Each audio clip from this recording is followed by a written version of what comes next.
Hey Alex, how you doing? Hey man, good to see you, Carlos. Good to see you too. Back in the place. That's right. Doing another installment. Of only the finest in narco literature. That's right. Narco lit. We're bringing it straight to you and you, wherever you are in the whole wide world. We've got a phenomenal book today. We're bringing you 4K prefiero un narco part 3. And aka La Matanza. That's right. This is a very exciting episode of book 3. A lot going on in this book. This is the core of the series of 5 books. And Alex, I think you may want to tell them a little something about las historias de la ciudad. I want to make sure that you guys take a look at the website, lashistoriasdelaciudad.com. We've got reviews from books, Narcolit. We also have links to get the latest in Las Historias de la Ciudad gear. That's right. We've got the Veil 4K Leo t-shirt. That's one of the new additions to the line. And what that translates for all of you guys that don't know is I see because I read.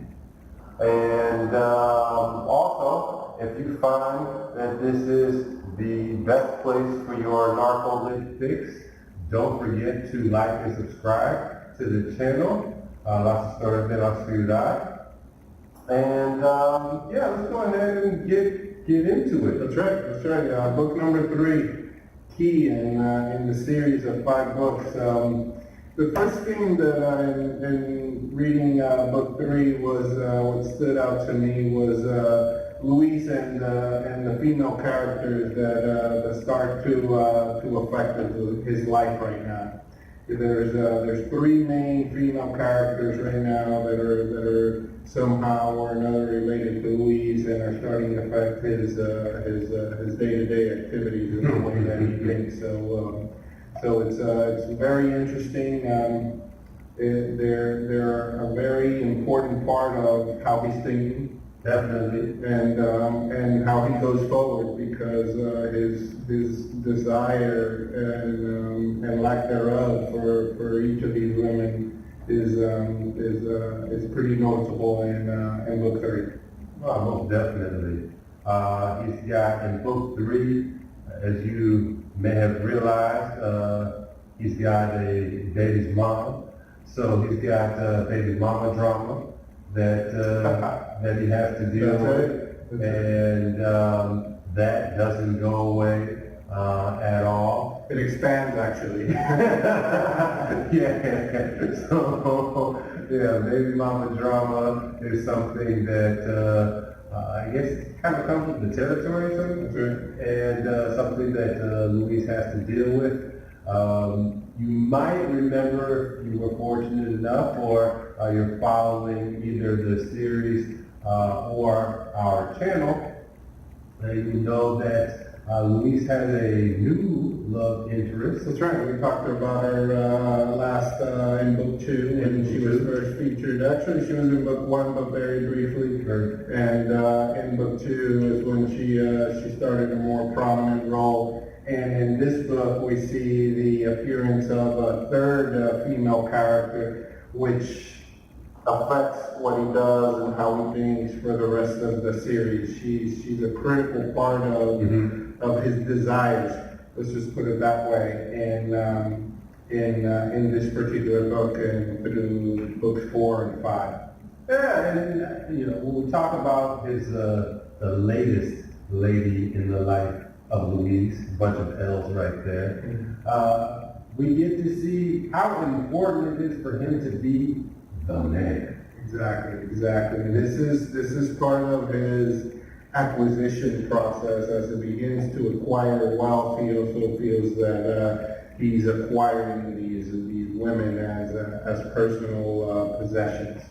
And you'll see that as you read the book that his thinking is very much so that this is something that I want and something that I must have. And because I'm Luis Restrepo, I'm going to have it. And that's just it. Like he doesn't feel like he should be denied anything. If it's a lady, if it's money, if it's a car, a house, an associate, he feels entitled to kind of everything that he sees and everything that may or may not be available. Yeah. Speaking of associates, in this particular book, we see one of his associates gets assassinated, one of his main associates, and this creates a lot of fear in Luis in this book, and you see him looking for assurances and for wanting to execute revenge on the people that assassinated his associate. So a lot of things going on here: the desire for women, fear, revenge. These are all issues that are a part of this book that provide more of the core of the series. Yeah, I mean, you have the fear that the associate is killed, and he doesn't know exactly when or how. And that makes it worse. Yeah. That fuels more to the fear, which in essence turns into a desire for revenge. And we see him in this book trying to build an army, so to speak, to execute his revenge on who he believes committed this murder, who is also his rival. Yeah, and speaking about building an army, it's not something that is necessary. It's not something that's easy in any place. But in Venezuela, because of the conditions, because of the situation in Venezuela, there's a different recruitment process that you might find in another place. Yeah, and to that note, a lot of the basic needs that people have, an individual over there can be purchased for that. Services. He would do things that a normal person wouldn't ordinarily do, but because of the need, they'll do just about anything for anything. And that gets into kind of the lack of loyalty that exists in that type of army. If you're building a mercenary style army, you can't expect the people to be 100% loyal. Yeah, and in this series we get to see that. Yeah, it's the lack of loyalty in this business is very prominent, and as you go through books 4 and 5, you see how that affects Luis Restrepo and ultimately contributes to his demise. All these things in Venezuela again are happening because of the situation on the ground.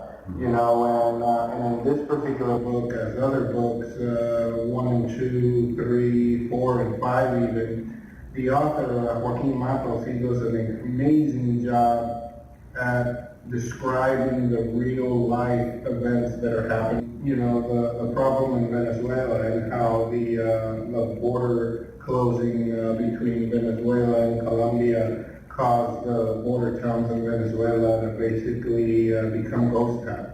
Yeah. And he also explains that the government is now in control of providing those goods for basic needs that once used to flow freely through the border. Exactly. And I've been to a ghost town once or twice before, but the idea that an entire community is going to be uprooted in such a short period of time, and that you can kind of live amongst the buildings and relative anonymity. That's kind of an interesting. Yeah, this is a very interesting dynamic, and it's all a result of, these are all consequences of the situation in Venezuela. These are just examples of the things that are happening as a result of the dictatorship over there, and the human rights abuses, and the lack of basic needs and goods in Venezuela, and the government control and distribution of those things, and how they go about doing so. It can't be said enough how well Joaquin Marcos describes day-to-day life in Venezuela. He does it in every book. Yeah. In every book you find bits and pieces that give you an idea of his surroundings and in the area where he's trying to do all this. Very descriptive of the situation in Venezuela. And once again, that perspective of kind of being on the shoulder and having the ability to listen to the thoughts of Luis Restrepo on top of what he says and what he does really gives you an insight to the thinking of a young man in Venezuela and why he might be led to some of the choices and the decisions that Luis Restrepo ultimately makes. Yeah, exactly, and it all goes back to the title. All goes back to the title on why he prefers to be a narco. And it's because of the situation. This is the only way that he sees that he can move forward and provide for his family, even though he's on his way to making some very bad decisions. Yeah, and this is by no means, an apology or an excuse This is just one man's decision, his life choice, and described in very much detail. Yeah, and so having that situation laid out in front of you, thanks to Joaquin Marcos, really helps to see why someone might or could make these decisions. Again, I don't think Carlos and myself, we're not advocating somebody try to do this or try to replicate or follow in the footsteps. Yeah, don't try this at home. Exactly. At this point, Luis is an expert. So he has a real good grasp and a firm understanding of what it takes and of why he's doing what it is that he's doing. Yeah. So what was your what did you get out of the book? What was the main thing for you from book 3? Book 3, I think we get our first sense of closure. In book 1, there's the immediate satisfaction of revenge, and in book 2, we get introduced to new characters and a new love interest. But with book 3, I feel like, had Joaquin Marcos chosen to do so, it could have been a trilogy. The series could have been a trilogy. As a fan, I would want more than the final of book. Yeah, the book could have definitely ended right here. Yeah. It could have definitely ended on book 3, but it continues, and I'm like you, I'm grateful as well. For me, the main takeaway was the continued evolution of Luis Restrepo in the business. Mm-hmm. He in this particular book, he sees the movie Scarface. Mm-hmm. He reads about Pablo Escobar. Mm-hmm. So he has dreams of grandeur, like Tony Montana and Pablo Escobar did. He sees himself in that vein, in that same stage with those folks. And to me, that is symbolic of higher aspirations and the overwhelming desire, no matter what, to get to the top of his trade. I'm watching for the umpteenth time Breaking Bad, and there is a part where Walt decides that he wants to create an empire. He wants to create an empire, and that's the stage that we see here with Luis. Right. In the first book, it's about survival, Right. and in the second book, it's really starting to enjoy. Right. You know, some of the fringe benefits exactly, the perks of being in the business. Of having more money, Right. having a little bit more status, and having underlings, all of that. But in book 3, it's no more there. Yeah, and he starts to see a lot of reality about this business. He starts to see some of the consequences of some of his previous actions. So he's starting to and that's where we talked about earlier about that fear factor. Yeah. You know, he's starting to see some of the consequences of his actions, and it scares him. So, which in that particular moment, he doesn't cower away from that. Right. Totally on the contrary, that fear fuels his revenge.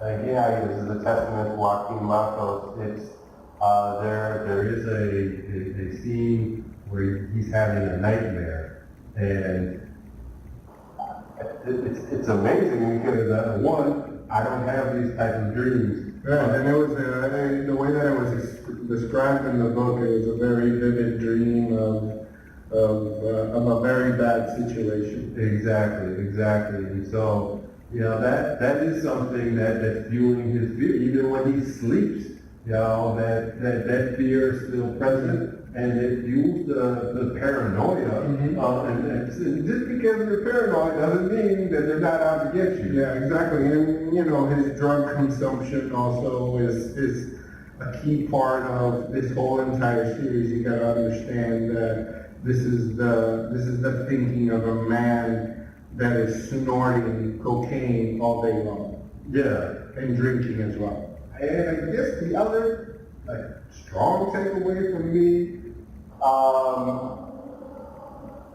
in the era, like in this Me Too era, there is a scene that really sticks out. And if you are, I don't know, you have a weak stomach or you're faint of heart, yes, it might take you a minute to get over that hump. So to speak, regarding Luis and his treatment of ladies. Yes, very much so. It's definitely not a mentality it's more of a Latin American machismo mentality, and not so much the open movement mentality that exists now. So.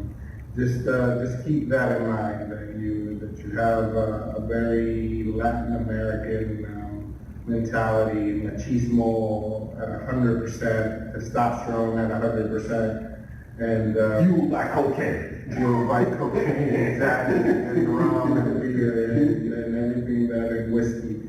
So yeah, but it's definitely a very interesting book. Yep. The core of the series, here's where a lot of your questions begin to get answered, and more questions are developed in your mind, which are answered in books 4 and 5, which if you get to 3, you can't stop there. No, you gotta keep going. So books 4 and 5, we'll be discussing those in other videos. But go check them out and catch up. Book 3, porque prefiero ser un narco, is sure to keep you wanting some more.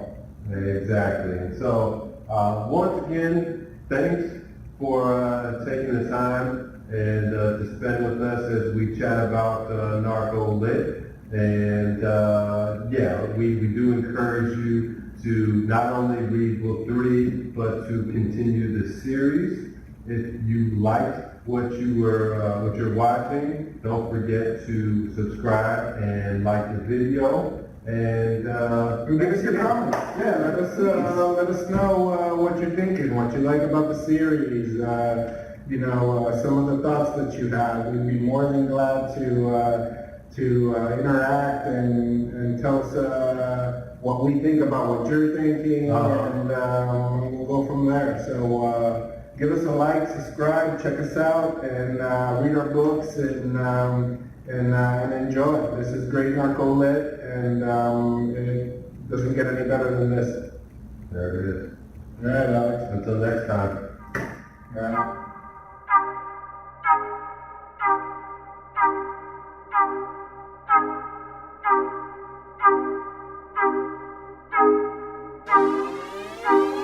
Thank you.